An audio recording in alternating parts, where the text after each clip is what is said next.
everyone. Thanks so much for joining me here today as we get to talk about one of my favorite subjects, comic books. My name is Jose. I love comic books. I love talking about them. I love sharing them with you. Feel free to follow me on social media if you would like. Links are in the description below. There's also a link to the Marvel fan page that has plot synopsis and character bios. So we are going to be looking at Thor 361 from 1985. We are nearing the end of Walt Simonson's run on Thor as artist. He does continue for about another year and a half or so as writer, with Sal Buscema doing the art, but he'll be gone. He's gonna go to X Factor with his wife Louise Simonson and have a blast there. We will eventually cover that, but my X-Men run is still in its infancy, so it's going to take a while before we reach those. So we'll be doing something else with Simonson after. Love this cover. Love these goats. Hate them in the movies. Those screaming goats were stupid. They're not meant to be screaming goats. They're badass warrior goats. So I've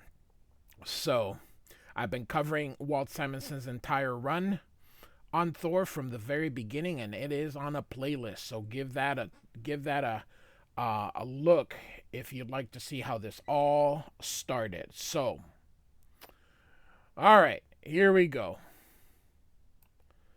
So Thor, as you know, is going to hell.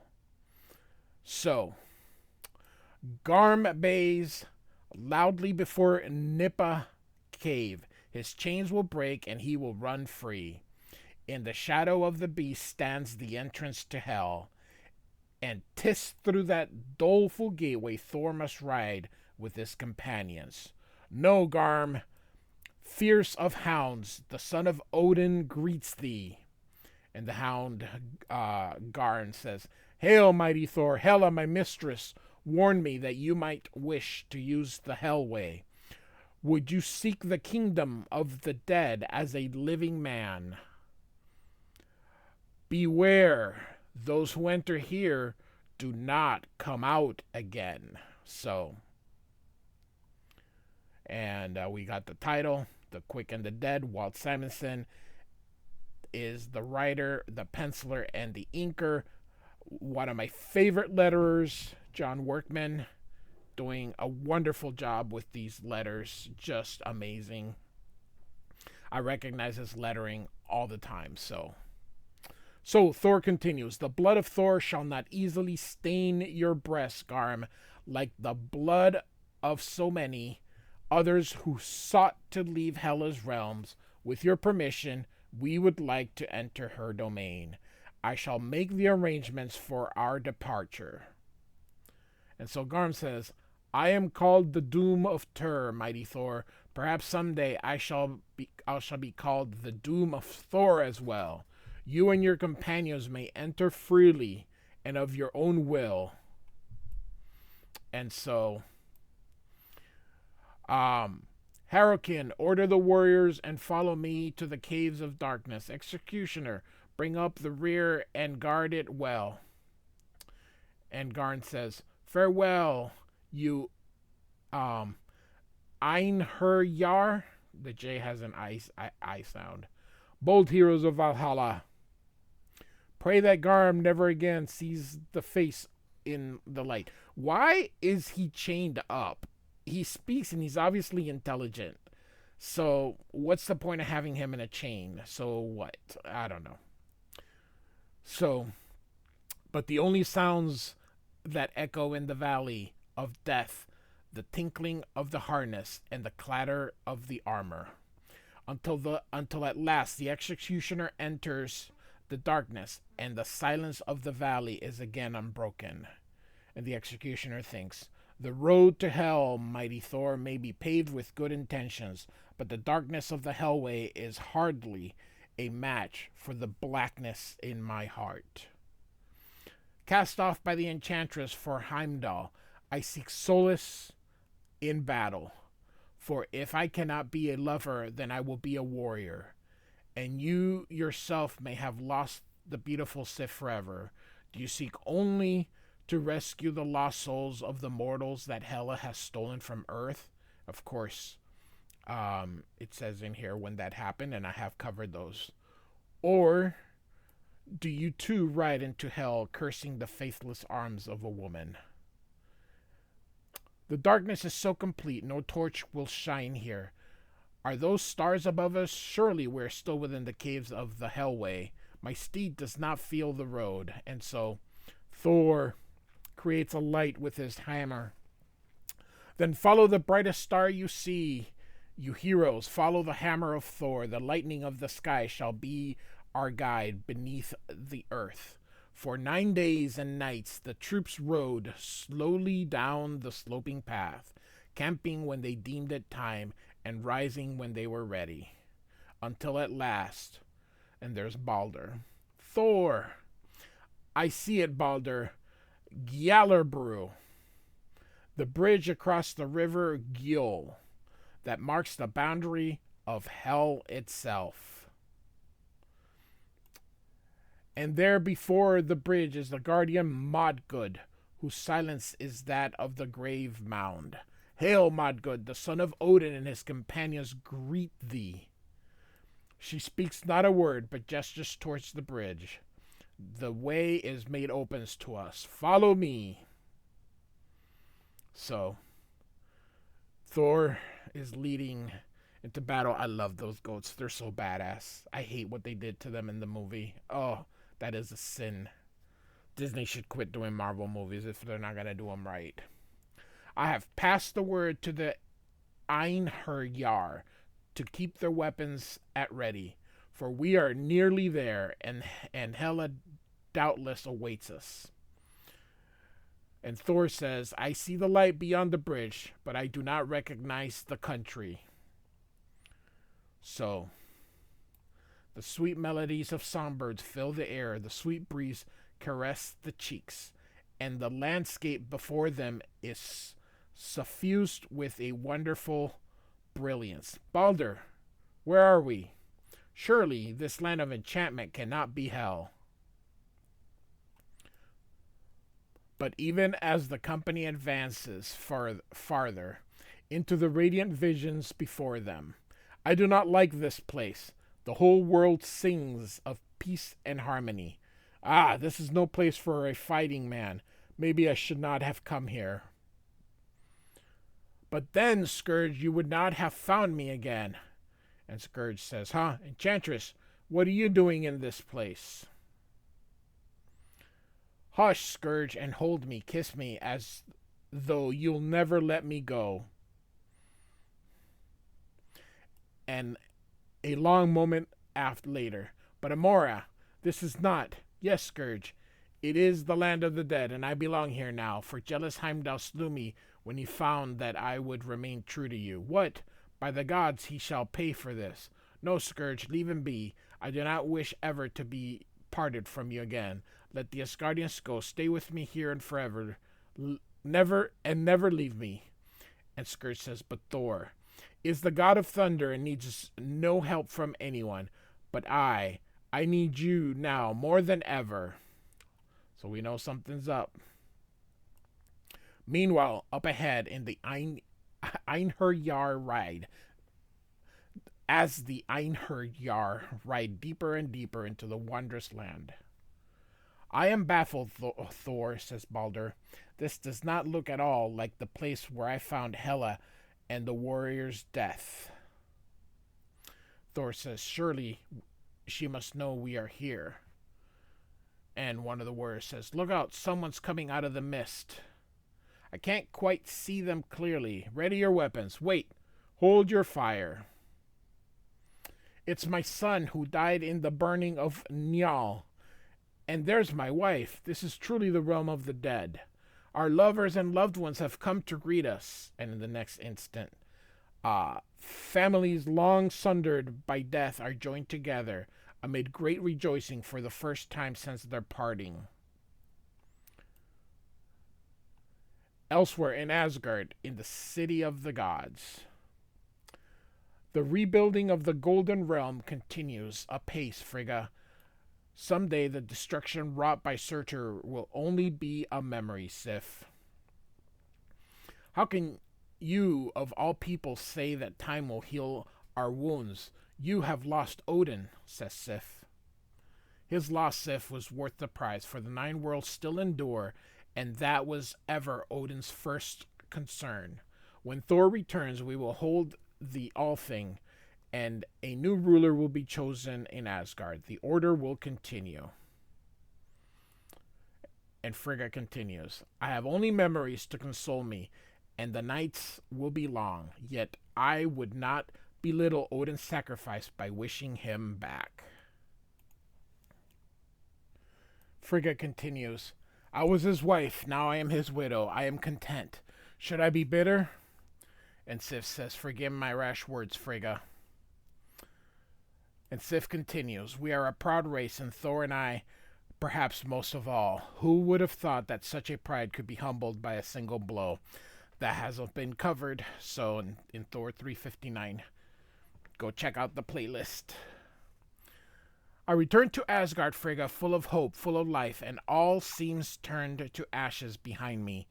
I long to be gone, says Sif. When the all thing is done and a new ruler crowned, I shall leave the Golden Realm and Golden Realm again, perhaps forever. So we back to Hell. Our warriors are dispersing with their long-lost families, Thor. Thor says, look, though the landscape lies clearly before us, the Einherjar are vanishing as if they were walking into a mist. Call them back until we can decide our best course. And Balder says, we must find Hela. Do you not think, dear Balder, that Hela can wait? After all, it was she who has permitted us to be reunited with our loved ones. And Balder wonders who it was. Balder, my beloved, have you so soon forgotten me? I am she who gave her life for yours. And he says, Nana. What a weird name. To see you again, to see the sun shining in hell as it has not done since the beginning of time. Touch me. Am I not real? How I have awaited this moment. Come, walk with me a little. I shall not keep thee long from thy duty. And so Thor realizes they too begin to vanish into the mist, and he yells out for Balder. And so, let them go, mighty Thor, for their hearts have much to say to one another, as have ours.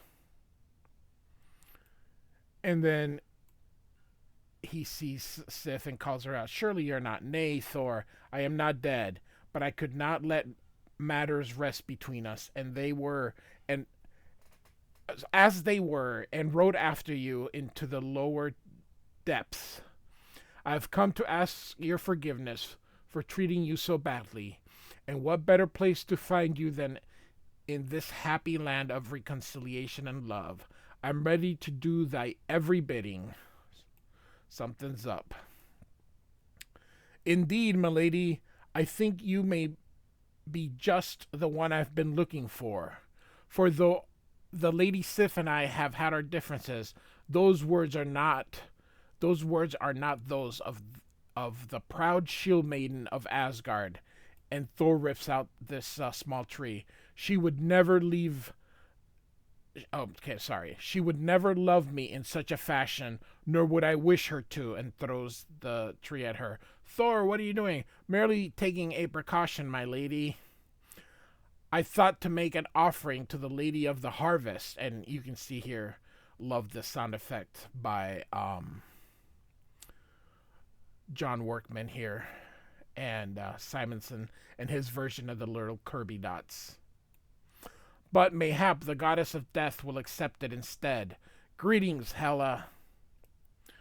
And so Hela says, welcome, Thor, to hell. I hoped to favor the son of Odin with the warm embrace of welcome. And so then let me return the favor with a gift from the god of thunder. And he takes his hammer. Mjolnir, my mystic hammer, speak with the tongues of storms, as he um, begins to spin it. And reveal to all the face and reveal to all the face of the land through which we walk, for these are truly the depths of hell. And see, they're being thrown into the cliffs. Balder, beware, the cliffs of death lie at thy very feet. Already some of our comrades has fallen to their doom. And he realizes, what? One more step, Balder, my love, just one more, and you will join me forever. Nana. And so, no one may touch Balder if he does not wish it, and he avoids her. I have failed, she says. Nana, wait. I will not let you go till you have told me why you tried to kill me. Is it not obvious because you are alive? I killed myself because I was tired of living, Balder. I never loved you. Now I am dead, and I have tried my best to make you the same. And Hela says, enough, Nana. The secrets of hell belong to the dead, not the living. We do not wish to know your secrets, Hela, for every man learns them in time, Thor says. We have come for the mortal souls you stole from Midgard. Midgard means earth. The souls of men and women who do not deserve the fate you have chosen for them. And Hela says, and how do you propose to take them? And Thor says, by challenge. In the past you have sought to ensnare the soul of Thor. Wrestle me for the souls of the immortals. If I win, they go with us to the land of the living. And if you lose, your soul will be mine forever. A fair wager, mighty Thor. But why should I agree to fight when you already stand within my kingdom, where the power is mine? And Thor says, vanity, there is not one warrior in hell I cannot defeat. Only Hela herself might withstand the strength of Thor. And if I do not test me, you shall never know. I accept. Let us wrestle, Thor, if only to show you what you have apparently forgotten. How will you grapple with one whose very touch means aging and death? And so you can see Thor putting on armor and ripping some holes into his cape so he can see them in the eyes. I have not come unprepared, Death. For in my chariot I have brought the iron gauntlets of Thor, and my cape shall protect my face. Ingenious, says Hela. And will you also grow wings and fly? For Hela is no earthbound goddess. And though you may be the god of storms, skies, you are as earthbound as and Thor jumps, as the hunter Hela, who binds the pinions with the birds in his nests and brings them to earth. And so Hela tries to touch Thor's face, but of course he's protected. And in the depths of hell, no quarter is asked as the two of them fight. When one of us stands again, Hela, it shall be as the victor. And he punches her, and none is given. And so, Balder, look, the dead, they're vanishing into the mist. Hela no longer has any need for them, Harokim. Gather the Einjar together and stand ready. With Hela, honor her bargain if she loses. Probably, but death has never held her bargains to the letter and broken their spirits. We must be ready for anything. By the way, they're holding guns here, if you remember from the previous issue. But as the thunder in the underworld continues unabated, in Asgard, at the edge of the Golden City, we find... Hey, Hildy, how come you aren't playing? I love this, the way Asgard is portrayed here. I don't feel like it. I'm waiting for Dad to come home. He ought to be here any minute, Mom says. You can fool me. You're waiting for Hogan. Hildy's got a crush on Hogan the Grim. Take that back, Rolf. Hildy's got a boyfriend. Hildy's got a boyfriend. Hildy's got a... And then you can see her here getting ready, and all of a sudden, pow! Hey, look, it's Father. He's bringing home company. And look, the kid's knocked out. Does he have any presents for us? Hello, the house where the stalwart guardians of Asgard who protect the realm eternal in our absence. Where are the children of Volstagg the enormous? And they're all running toward him. Father, Daddy. He's still wearing the I Love New York t-shirt. Come, little ones, gather round, that I may see thy smiling faces once again. Too long have we tarried on Midgard. Well met, my puppets. And here comes the wife. I think that's the wife. Where are our presents? Why, what is this? Look what I have found within my glove, Godrun. Let us see what else may lie in my gloves or beneath my tunic. And so Hildy's kind of waiting here, and Hogan is right behind her. I brought you a present from a child in Midgard. It will suit you. Oh, Hogan. And so we did not cover Power Pack 15, but here it tells you that it's from that. So we're back in hell here. At last, I'm free of Thor's grip of iron. And so Thor thinks, if she attains that air again, I am lost. Thus she shall not gain it. And he grabs her foot and throws her back down.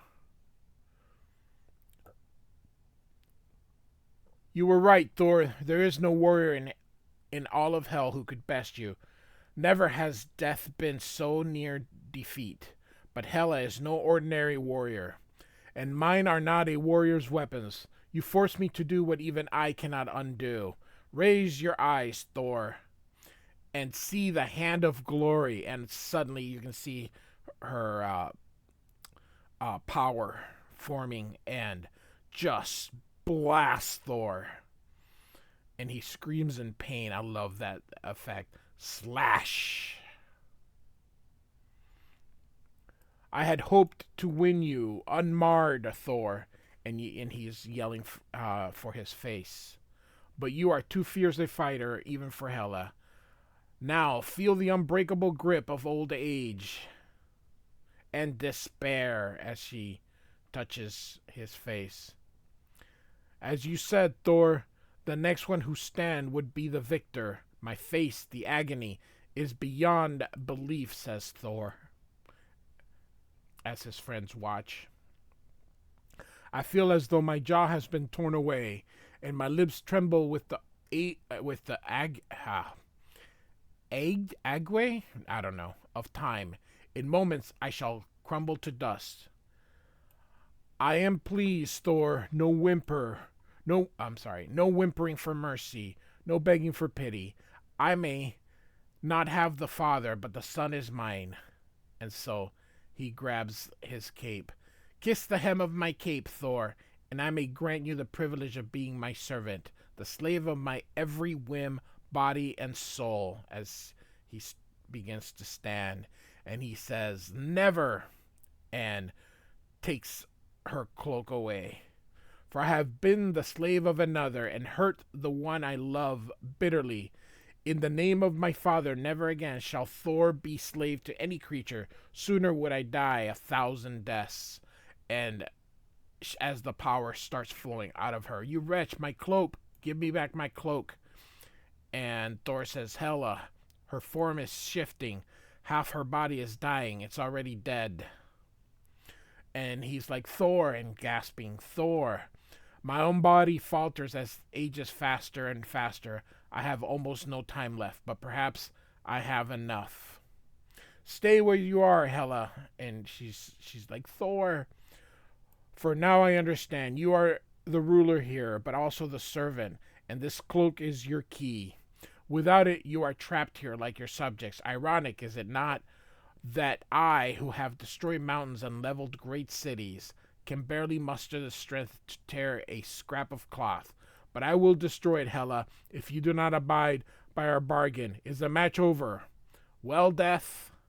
And here you can see a small rip. I do not hear your answer. And finally she says, the match is yours. The bargain stands. Well said already.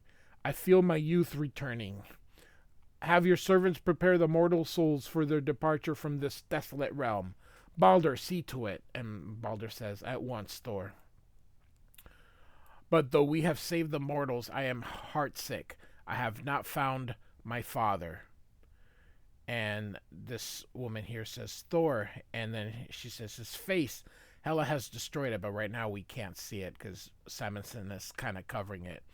What do you want, Nana? You have betrayed the good God who once loved you.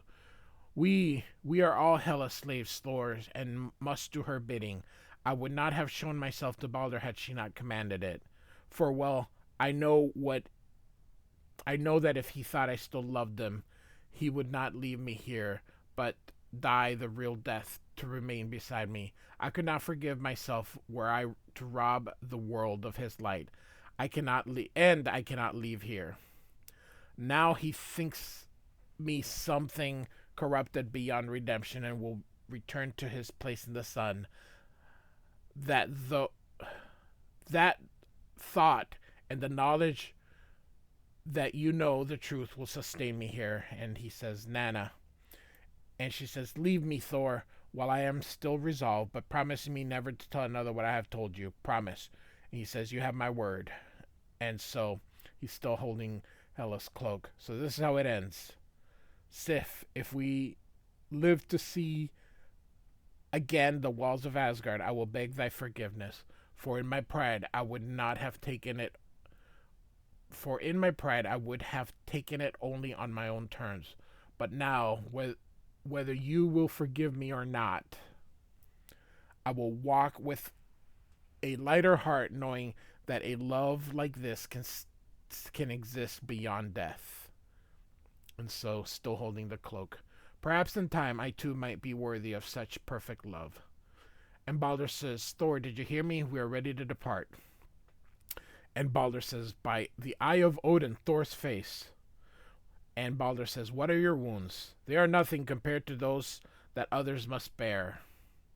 And he puts her cloak in that cliff. I will bind them in the remnants of my cape for now. Lead on, brave Balder. Let the bargain be complete. And he tosses her cloak. The cloak is Hela's once more. And so she goes and picks it up, and she says, and this victory is thine, Thor, but think not to tell the tale of your triumph in the mead halls of the Golden Realm. For the road from hell is more dangerous than you could know, and in the end, Hela shall hold everything in her hands. So, we have now completed our issue here. So, I hope you enjoyed it. Thor 361 from 1985, written and drawn by Walter Simonson, lettered by John Workman Jr. A masterpiece. I'm just sad that this amazing part of his run is about ready to come to an end. But we will continue all the way to the end of his run. And then, of course, every Thursday's Thor's Day. So we will continue with various other runs of Thor from other artists and writers. So, anyway, thanks for listening. Like and subscribe. Goodbye.